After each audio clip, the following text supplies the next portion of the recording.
आज हम सिविलाइजेशन के ऊपर बात करेंगे। सिविलाइजेशन क्या होता है एंड सिविलाइजेशन का इमर्जेंस कब होता है। तो हम एंशियंट सोसाइटी का जो पहला टॉपिक है civilisation, what is civilisation and defining civilisation, उसको जो है आज पढ़ने वाले हैं। ठीक है। तो सिविलाइजेशन जो है वो पोस्ट न्यूलिथिक पीरियड में इमर्ज किया है। सिविलाइजेशन जो है न्यूलिथिक जो पीरियड है या नवपाषाण काल है उसके बाद आता है। और ये ह्यूमन डेवलपमेंट का एक महत्वपूर्ण चरण है। सिविलाइजेशन का आना जो है मानव इतिहास में या मानव विकास के इतिहास में एक महत्वपूर्ण चरण है। एंड सिविलाइजेशन की जो विशेषताएं हैं वो डिफाइन की जा सकती हैं, बट ये डिफिनीशन जो है अपने आप में एक समस्या पैदा करता है। मतलब कि सिविलाइजेशन को हम उसके जो चरित्र हैं, चारित्रिक विशेषताएं हैं उसको डिफाइन तो कर सकते हैं, बट सिविलाइजेशन जो है अपने आप में एक समस्या पैदा करता है। जो भी इसकी विशेषताएं हैं वो एक प्रॉब्लम क्रिएट करती हैं। सिविलाइजेशन का मीनिंग क्या है एंड ये जो है कहाँ से निकल करके आया है, ये महत्वपूर्ण है। सिविलाइजेशन जो है लैटिन शब्द सिविलिस से बना है। सिविलिस सिविलिस ऐसे निकला है। और इसको कई बार जो है सिविस भी कहा जाता है एंड सिविटास भी कहा जाता है। तो सिविलिस का मतलब सिविल है एंड सिविस का मतलब भी सिटीजन है। सिविटास का मतलब जो है सिटी है। तो बाद में जो फ्रेंच टर्म है, फ्रेंच जो टर्मिनोलॉजी है या फ्रेंच जो वर्ड है सिविलाइज, सिविलाइज जो है उसको जो है एक तरीके से सिविलाइजेशन के कॉन्टेक्स्ट में यूज किया गया है। तो लेटिन शब्द और फ्रेंच वर्ड जो है वहाँ से इसके डेरिवेशन है, वहाँ से निकल करके आया है। सिविलाइजेशन वर्ड जो है ये बना है। एंड जो आधुनिक टर्मिनोलॉजी है बेसिकली वो बताती है कि ये सिविलिटी से जुड़ा है। सिविलिटी मीन्स सिविलाइज बिहेवियर, मतलब एक जो सिविलाइज पर्सन है उसका जो भी बिहेवियर है उससे जुड़ा हुआ है, या ह्यूमन प्रोग्रेस से जुड़ा है। सिविलाइजेशन जो है सिविलाइज बिहेवियर ह्यूमन प्रोग्रेस के साथ जुड़ा हुआ है। एंड जिसमें हम जो है एक प्रोग्रेसिव सोसाइटी देखते हैं। और ये प्रोग्रेसिव सोसाइटी जो है लेस डेवलप्ड सोसाइटी से डिफरेंट है। तो लेस डेवलप्ड सोसाइटी से जो आगे का चरण है प्रोग्रेसिव सोसाइटी, वो जो है सिविलाइजेशन कहलाता है। जो यूरोप के इतिहासकार थे 19वीं 20वीं शताब्दी में, उन्होंने कहा है कि जो मानव का विकास है एक लीनियर प्रोग्रेस है। तो मानव का जो विकास है वो लीनियर प्रोग्रेस के थ्रू हुआ है। और उसमें जो है तीन चीज़ें महत्वपूर्ण हैं। पहले मानव जो है सेवेजरी का जीवन जीता था। सेवेजरी मीन्स इधर उधर जो घूम रहा है, बर्बर है, उसको जो है सेवेज सेवेज जो पीपल है उसके रूप में जो है उसको डिफाइन किया गया है। और ये कब था? ये था पैलोलिथिक फेज में। पैलोलिथिक मीन्स पूरा पाषाण काल में मानव जो है सेवेजरी का जीवन जी रहा है, सेवेज था। एंड इसके बाद दूसरा चरण आता है बार्बरिज्म। बार्बरिज्म जो है वो कब, कौन सा फेज है? न्यूलिथिक समय का, नवपाषाण काल का जो समय है वो बार्बरिज्म का है। और फिर इसके बाद जो तीसरा चरण है वो सिविलाइजेशन का है। Civilisation means bronze age. जब कांसे का यूज होने लगा, ब्रॉन्ज का यूज होने लगा, तो उसको जो है सिविलाइजेशन का नाम दिया गया। तो इससे पहले के जो चरण थे सेवेजरी, बर्बरिज्म एंड सिविलाइजेशन, तो पहला जो है इधर उधर घुमक्कड़ और इधर उधर से खाना और शिकार जो है उसमें कर रहा है। एंड बर्बरिज्म मीन्स, बर्बरिज्म में क्या था बेसिकली, न्यूलिथिक फेज में वो कृषि करता था और पशुपालन वगैरह करता था, लेकिन उसका जीवन जो है बर्बर की तरीके से था, सभ्य नहीं था, सिविलाइज पर्सन नहीं था। लेकिन सिविलाइजेशन फेज में जो ब्रॉन्ज एज में आया वहाँ पे ह्यूमन जो है सभ्य था, सिविलाइज था। इस तरीके से जो है इसका एक जो लीनियर प्रोग्रेस है, रेखीय विकास है, वो हम इसको देख सकते हैं कि एक प्रोग्रेस के थ्रू हुआ है। तो पहले सवेजरी पैलोलिथिक फेज में, फिर बर्बरिज्म न्यूलिथिक फेज में, and then civilisation bronze age में। तो यहाँ पे जो ये डेफिनेशन है एक्चुअली सिविलाइजेशन को सही तरीके से डिफाइन नहीं कर सकती है। इसमें बहुत सारे वैल्यू लोडेड सब्जेक्ट हैं। बट जो सिविलाइज बिहेवियर है वो देखते हैं कि हम किसी किसी सिविलाइजेशन में जो है वो डिफरेंट हो सकता है। और वो तो हम देखते हैं कि यहाँ पे बहुत सारे डिफरेंसेस हैं। और कल्चर में भी जो है डिफरेंसेस होता है, लो कल्चर है, लो सिविलाइजेशन है। तो ये सारी चीज़ें जो है इसके साथ जुड़ करके आती हैं, high culture, low culture. And civilisation जो है ये कल्चर से जुड़ा हुआ है। और इसमें डिफरेंट डिफरेंट कल्चर की जो डिफरेंट डिफरेंट जो है विशेषताएं हैं वो सिविलाइजेशन का जो भी स्टैंडर्ड है उसमें कई बार फिट नहीं बैठती हैं। तो सिविलाइजेशन की बहुत सारी विशेषताएं हैं, और बहुत सारी विशेषताएं जो हैं किसी कल्चर में हो सकती हैं, किसी कल्चर में नहीं हो सकती हैं। इस बात को जो है ध्यान में रखा रखा जाना चाहिए।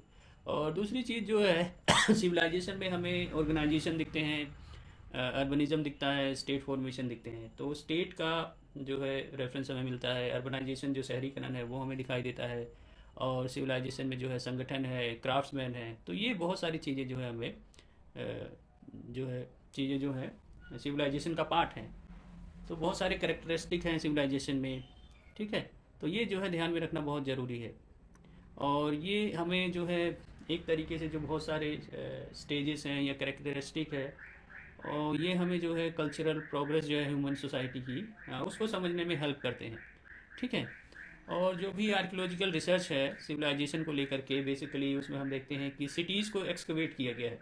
सिविलाइजेशन में ज़्यादा लिटरेचर नहीं मिला है, बहुत ही कम मिला है। और सिविलाइजेशन में जो लिटरेचर मिला है उसको पढ़ा नहीं गया है। जैसे कि हड़प्पन सिविलाइजेशन है, उसमें जो लिटरेचर हमें मिला है उसको हम पढ़े, जो स्कॉलर हैं वो पढ़ नहीं पाए हैं। तो सिविलाइजेशन में हम देखते हैं कि ज़्यादातर जो एक्सकवेशन हुआ है या उत्खनन हुआ है उसी के बेस पे उसके सिविलाइजेशन को एक्सप्लेन किया गया है, और ओरिजिन ऑफ सिविलाइजेशन को एक्सप्लेन किया गया है। और इसमें सिटीज़ को जो है फोकस किया गया है, और इसके अलावा जो स्टेट ऑर्गेनाइजेशन है उसको फोकस किया गया है। तो बहुत सारे जो प्री इंडस्ट्रियल सोसाइटी हैं हम देखते हैं, बेसिकली जो एंशियंट सोसाइटी है उसमें हम देखते हैं कि कुछ जो चरण है या कैरेक्टरिस्टिक है वो इस प्रकार है। जितने भी सिविलाइजेशन है बेसिकली इंडस्ट्री के आने से पहले, मॉडर्न टाइम जो है ये यहाँ पे इंडस्ट्री हमें दिखती है। तो प्री इंडस्ट्रियल सोसाइटी मीन्स जो सिविलाइजेशन है या सिटीज़ है उसमें हमें जो है कुछ कैरेक्टरिस्ट जो विशेषताएं हैं सिविलाइजेशन की वो देखने को मिलती हैं, और इसको आप नोट कर लीजिएगा। पहली है सिटी बेस्ड सोसाइटी, मतलब शहर आधारित समाज थे सिविलाइजेशन में। पहली विशेषता यह है कि शहर में जो है समाज में जो है सिटी आधारित जो है समाज था सिविलाइजेशन में। और इस समाज जो है बहुत ही कॉम्प्लेक्स था, कॉम्प्लेक्स सोशल ऑर्गेनाइजेशन जो है समाज में थी। और ये समाज जो है असमान था। तो समाज में जो है शहर थे, समाज जो है उसमें हम देखते हैं कि सामाजिक संगठन थे, और समाज जो है असमान था, मतलब इन इक्वालिटी थी। दूसरा है सिविलाइजेशन में हमें एक लार्ज एरिया मिलता है, एक लार्ज क्षेत्र मिलता है। सिविलाइजेशन जो है एक लंबे क्षेत्र पे बसी होती है, और जैसे कि इजिप्ट है जो कि नील नदी जो है उसके आसपास बसी हुई थी। और दूसरा है मेसोपोटामिया।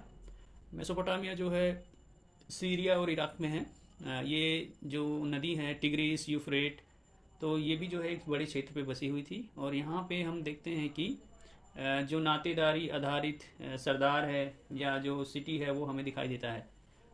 बेसिकली अगर हम इसको कंपेयर करें, जो नातेदारी व्यवस्था पे आधारित जो शहर है ये उससे डिफरेंट है। मतलब सिविलाइजेशन की जो विशेषताएं हैं वो नातेदारी आधारित जो एक तरीके से सरदारी तंत्र है या सिटीज़ हैं उससे डिफरेंट है, ठीक है। तो सिविलाइजेशन जो है एक बहुत, ठीक है। तो ये जो है ध्यान में रखना बहुत ज़रूरी है। और ये हमें जो है एक तरीके से जो बहुत सारे स्टेजेस हैं या करेक्टरिस्टिक है, और ये हमें जो है कल्चरल प्रोग्रेस जो है ह्यूमन सोसाइटी की उसको समझने में हेल्प करते हैं, ठीक है।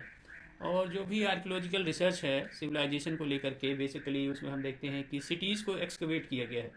सिविलाइजेशन में ज़्यादा लिटरेचर नहीं मिला है, बहुत ही कम मिला है। और सिविलाइजेशन में जो लिटरेचर मिला है उसको पढ़ा नहीं गया है। जैसे कि हड़प्पन सिविलाइजेशन है, उसमें जो लिटरेचर हमें मिला है उसको हम पढ़े, जो स्कॉलर हैं वो पढ़ नहीं पाए हैं। तो सिविलाइजेशन में हम देखते हैं कि ज़्यादातर जो एक्सकवेशन हुआ है या उत्खनन हुआ है उसी के बेस पे उसके सिविलाइजेशन को एक्सप्लेन किया गया है, और ओरिजिन ऑफ सिविलाइजेशन को एक्सप्लेन किया गया है। और इसमें सिटीज़ को जो है फोकस किया गया है, और इसके अलावा जो स्टेट ऑर्गेनाइजेशन है उसको फोकस किया गया है। तो बहुत सारे जो प्री इंडस्ट्रियल सोसाइटी हैं हम देखते हैं, बेसिकली जो एंशियंट सोसाइटी है उसमें हम देखते हैं कि कुछ जो चरण है या कैरेक्टरिस्टिक है वो इस प्रकार है। जितने भी सिविलाइजेशन है बेसिकली इंडस्ट्री के आने से पहले, मॉडर्न टाइम जो है ये यहाँ पे इंडस्ट्री हमें दिखती है। तो प्री इंडस्ट्रियल सोसाइटी मीन्स जो सिविलाइजेशन है या सिटीज़ है उसमें हमें जो है कुछ कैरेक्टरिस्ट जो विशेषताएं हैं सिविलाइजेशन की वो देखने को मिलती हैं, और इसको आप नोट कर लीजिएगा। पहली है सिटी बेस्ड सोसाइटी, मतलब शहर आधारित समाज थे सिविलाइजेशन में। पहली विशेषता यह है कि शहर में जो है सॉरी समाज में जो है सिटी आधारित जो है समाज था सिविलाइजेशन में। और इस समाज जो है बहुत ही कॉम्प्लेक्स था, कॉम्प्लेक्स सोशल ऑर्गेनाइजेशन जो है समाज में थी। और ये समाज जो है असमान था। तो समाज में जो है शहर थे, समाज जो है उसमें हम देखते हैं कि सामाजिक संगठन थे, और समाज जो है असमान था, मतलब इन इक्वालिटी थी। दूसरा है सिविलाइजेशन में हमें एक लार्ज एरिया मिलता है, एक लार्ज क्षेत्र मिलता है। सिविलाइजेशन जो है एक लंबे क्षेत्र पे बसी होती है। और जैसे कि इजिप्ट है जो कि नील नदी जो है उसके आसपास बसी हुई थी। और दूसरा है मेसोपोटामिया। मेसोपोटामिया जो है सीरिया और इराक में है। ये जो नदी है टिग्रिस यूफ्रेट, तो ये भी जो है एक बड़े क्षेत्र पे बसी हुई थी। और यहाँ पे हम देखते हैं कि जो नातेदारी आधारित सरदार है या जो सिटी है वो हमें दिखाई देता है। बेसिकली अगर हम इसको कंपेयर करें, जो नातेदारी व्यवस्था पे आधारित जो शहर है, ये उससे डिफरेंट है। मतलब सिविलाइजेशन की जो विशेषताएं हैं वो नातेदारी आधारित जो एक तरीके से सरदारी तंत्र है या सिटीज़ हैं उससे डिफरेंट है। ठीक है, तो सिविलाइजेशन जो है एक बहुत विशाल क्षेत्र पे बसा होता है, ये दूसरी विशेषता थी। तीसरी तीसरी विशेषता थी, माइक ऑन ऑफ कीजिए अरुण। तीसरी जो विशेषता थी, सोसाइटी विथ सिम्बायोटिक इकोनॉमिक्स। तीसरी विशेषता में हम देखते हैं कि जो समाज था उसमें आपसी जो लेन देन जो है वो दिखाई देता है, इकोनॉमिक लेन देन दिखाई देता है। जिसमें एग्रीकल्चर, नॉन एग्रीकल्चरल जो एक्टिविटी थी उसमें लोग आपस में एक दूसरे को सपोर्ट कर रहे थे। आदान प्रदान की जो क्रिया है वो दिखाई देती है।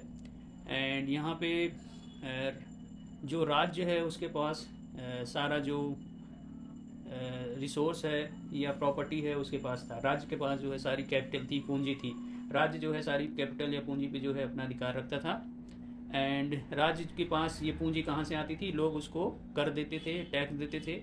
और इसके अलावा इन टैक्स और कर से क्या होता था, जो लोग नॉन प्रोड्यूसर हैं, शहर में लोग जो है खेती बाड़ी नहीं करते हैं, वो दूसरे काम काज करते हैं। तो राज्य जो है जो भी फार्मर थे उनको सुरक्षा देता था, और सुरक्षा के बदले राज्य को जो है टैक्स मिलता था, ट्रिब्यूट मिलता था। और ये टैक्स जो अनाज के रूप में मिलता था या फिर पैसे के रूप में मिलता था, फिर उस पैसे को जो है ये जो भी नॉन प्रोड्यूसर हैं लाइक मेटल वर्कर एंड पुजारी, राजा, ब्यूरोक्रेट्स, आर्टिजन जो शहर में रहते हैं और डिफरेंट डिफरेंट वर्क करते हैं, तो उस सरप्लस से या उस जो भी ग्रेन है उससे जो है वो अपना गुजारा करते थे। तो ये राजा के पास जो टैक्स के थ्रू आता था ये ग्रेन या प्रोडक्ट जो भी है। ठीक है, ये तीसरी विशेषता थी। चौथी विशेषता ये है कि सिविलाइजेशन में लंबी दूरी का व्यापार होता है। सिविलाइजेशन में हम देखते हैं कि लॉन्ग डिस्टेंस ट्रेड है, एक्सचेंज है, एक्सचेंजेस हमें दिखाई देता है। जैसे कि आपने हड़प्पन सिविलाइजेशन में पढ़ा होगा, हड़प्पा का जो ट्रेड है वो मेसोपोटामिया, ओमान और जो पर्शियन गल्फ है उनके साथ हो रहा। तो हड़प्पन सिविलाइजेशन में भी जो है हमें लॉन्ग डिस्टेंस ट्रेड दिखता है। तो लॉन्ग डिस्टेंस ट्रेड होता है सिविलाइजेशन में, और न केवल आस पड़ोस की सोसाइटी के साथ, वह इंटरनेशनल ट्रेड इसको कहते हैं। अंतर्राष्ट्रीय व्यापार जो है हमें हड़प्पन सिविलाइजेशन में दिखाई देता है। और इसमें हमें डिवीजन ऑफ लेबर दिखाई देता है। और ये सब जो है सिविलाइजेशन की विशेषताएं हैं। तो लंबी दूरी का व्यापार भी जो है सिविलाइजेशन की विशेषता है। इसके बाद जो फिफ्थ है, उसमें हम देखते हैं कि रिटन स्क्रिप्ट। सिविलाइजेशन में जो है हमें लिपि का उल्लेख मिलता है। जितनी भी सिविलाइजेशन है वहाँ पे रिटन स्क्रिप्ट का उल्लेख हमें मिलता है। इसका उद्देश्य क्या होता है, राइटिंग का उद्देश्य होता है कि आंकड़ों को लिखते हैं, आंकड़ों को लिखा जाता है। और इसके अलावा जो मैथ एंड साइंस है उसके लिए भी जो है राइटिंग बहुत महत्वपूर्ण है। तो राइटिंग जो है वो जितना भी टैक्स है, जितना लिया दिया, बेसिकली उसको इसका जो रिकॉर्ड है उसके लिए किया जाता है। एंड इसके अलावा साइंस और मैथमेटिक्स भी जो है विदाउट राइटिंग के जो है डेवलप नहीं हो सकता। तो ये सिविलाइजेशन का जो है एक तरीके से विशेषता है। इसके बाद नेक्स्ट जो है वो है existence of monumental public building. मतलब इसमें हम क्या देखते हैं कि जो भी सिविलाइजेशन है उसमें बड़ी बड़ी लोक भवन होते हैं। लोक भवन मीन्स जिसे हम गवर्नमेंट या कह लीजिए या स्टेट बिल्डिंग कह लीजिए वो होती है। मोनूमेंटल पब्लिक बिल्डिंग्स जैसे कि राष्ट्रपति भवन है, और इसके अलावा जो दूसरे हैं बड़े बड़े मोनूमेंट्स जिसको गवर्नमेंट जो है स्पॉन्सर करती है या गवर्नमेंट के द्वारा जो है उसको बनाया जाता है, तो राजा जो है छोटे भवन में नहीं रहता है, राजा जो है एक बड़ी बिल्डिंग में रहता है। हड़प्पा में भी जो है आपने पढ़ा होगा कि बड़ी बड़ी बिल्डिंग्स हैं, मिली हैं, और स्टोरेज मिला है। ठीक है। इसके अलावा हमें देखने को मिलता है कि एक रिलीजन होता है सिविलाइजेशन में। रिलीजन जो है होता है, और रिलीजन जब होगा तो टेंपल भी होगा, टेंपल होगा तो फिर प्राइस्ट भी होंगे, पुजारी भी होंगे। तो सिविलाइजेशन में रिलीजन होता है, रिलीजन को राजा द्वारा सपोर्ट किया जाता है, और रिलीजन के अंदर हमें टेम्पल्स भी दिखाई देते हैं। तो ये चीज़ हमें मिलता है। बट टेम्पल या रिलीजन से जुड़ा हुआ जो प्रमाण है वो हड़प्पन सिविलाइजेशन में हमें कोई टेम्पल नहीं मिलता है। वहाँ पे हमें मूर्तियाँ मिलती हैं कुछ, और सील्स मिलती हैं, बट टेम्पल नहीं मिला है। ठीक है। तो कहीं कहीं जो है ये डिफरेंस हमें दिखाई देंगे जब हम सिविलाइजेशन को स्टडी करते हैं। ठीक है। तो यहाँ पे हमने जो है सारी चीज़ों को देखा और समझा कि सिविलाइजेशन की विशेषताएं क्या है। तो अब हम इसके अगले चरण पे बात करेंगे।